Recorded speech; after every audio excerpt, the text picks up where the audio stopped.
Darrell Josh Johnson here with the Nets legend, Albert King. Albert, how are you? I'm doing great. We're having a great time today. We're here. This is all part of Clara Wu Tsai, the co-owner of the Nets, and Meek Mill, giving the young people from the Reform Alliance the opportunity to come out here and get some of these great merchandise that the Nets have, but more importantly, just to have a great day. And you have to give everyone a lot of compliments for the Nets organization to be part of this.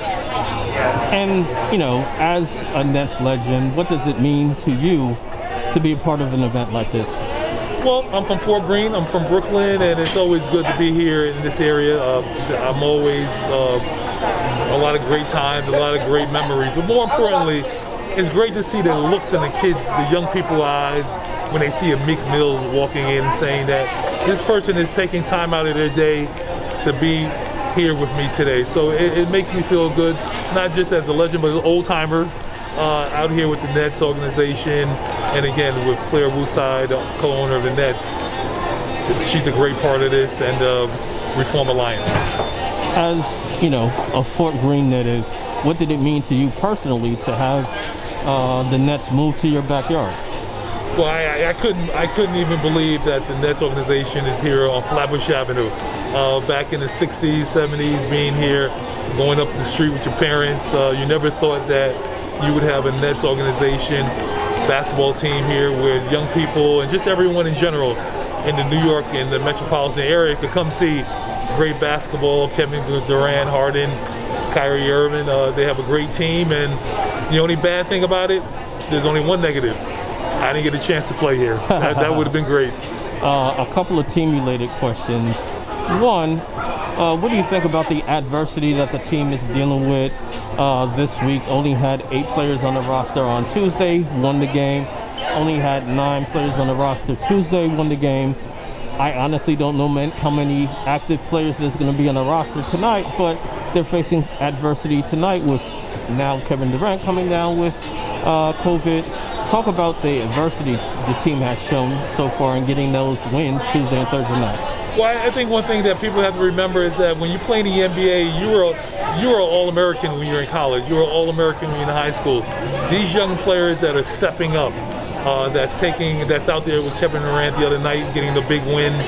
They know how to play basketball. It's getting the opportunity to play. You might not have as much talent as some other teams, but when you get 5 players on the court that are playing together, it doesn't matter their talent level all the time. It's the teamwork that they've been showing. So the young people that are being called up to play in these games, they're going to remember these 10-day contracts, and hopefully it could extend out to being here for the rest of the year. What are your thoughts on, it was announced today that the Brooklyn Nets are, you know, welcoming Kyrie back to the team. There's a press conference with the GM at 5:30. What are your thoughts on that? Well, he's a great player, and I think he's a player that they've been missing. Hopefully he could get back on the court. If that's on the road, at home, that's to be determined. But when you have a talent like Kyrie Irving, you want him on part of your team. So I'm sure they had their conversations, and it'll be great to see him back. And final question, this is not a Nets related question, but it is a King family related question. Your brother, the legendary Bernard King, was left off the top 50 players of all time.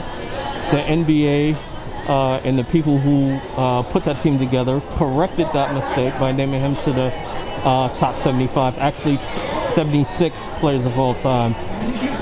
Tell me what that meant to you, to your brother, to your family. Well, I think if you talk to Dr. J, Dominic Wilkins, Adrian Dantley, you go down the list of small forwards, there's going to be one name that's always going to be consistent in there that they didn't want to play against. That was Bernard. And unfortunately, I had to deal with him in the summertime when we practice. So if you talk about scoring, there is no one like him. He was one of the best coming on that baseline. All right, thanks a lot. I appreciate it. Okay, you're welcome. Nice meeting you. Nice meeting you.